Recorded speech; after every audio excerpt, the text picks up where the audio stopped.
Welcome back to Yahoo Finance Live.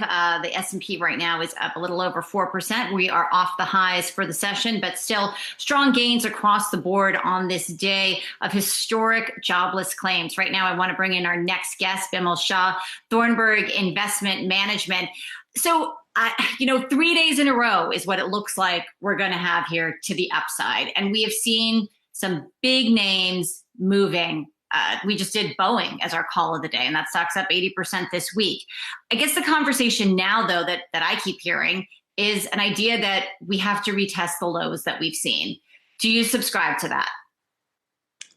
Look, the market has shifted from a panic mode to optimistic mode pretty quickly, and vice versa. And I do not expect that to change anytime soon.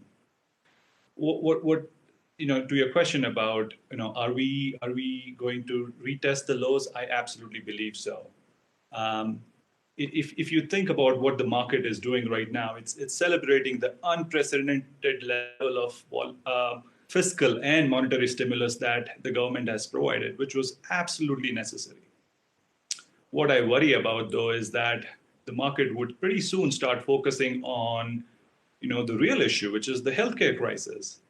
And I do not see an all-clear sign when I look at the number of cases. So yes, the road ahead is going to be choppy, in my opinion. So, Bimal, when you look at the market right now, are you compelled to do anything on a daily basis? Are you kind of sitting on your hands? I mean, how do you even navigate a market that's down 30% in 9 sessions and then goes up 20% in 3? Right. So as a portfolio manager of Thornburg's long-short equity strategy, I have the flexibility of going long businesses that we really like and going short businesses that we don't like. So what we are doing right now on the long side is we are upgrading the portfolio. We are taking advantage of the volatility that we are seeing in the market to upgrade the portfolio on the long side. So what we are buying are businesses which have really strong balance sheets, really strong competitive advantage in their spaces. So think of names like Dollarama, which is a Canadian dollar store concept, or think of MasterCard, which is a fantastic payments business. So we have been buying those. We've been upgrading the portfolio by adding names like those. On the short side, we like to short businesses with weak balance sheets, with structurally challenged businesses, right? So without naming names, think about casual dining restaurants. We have been short casual dining restaurants for a long period of time because traffic continues to decline and these restaurants continue to suffer.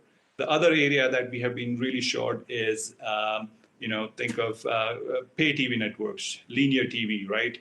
Viewership continues to decline and we have been short linear TV. We've been long new media like Netflix, and that has helped us a lot.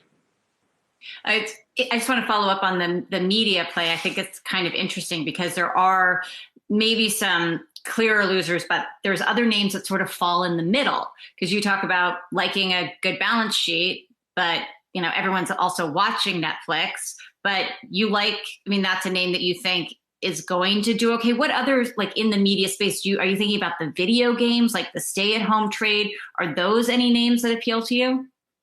Absolutely, yes. So we have also been long video game names like Activision, which has been a core holding for us in our long-short strategy, as well as in a lot of our other Thornburg strategies. And that trade has worked really well for us. So we continue to like those. As I mentioned, we continue to like some of the consumer staples like Dollarama, and that has worked well for us. Bimal Shah, Thornburg Portfolio Manager, thank you so much for your time and walking us through some of your thinking here as you navigate this volatile market right now.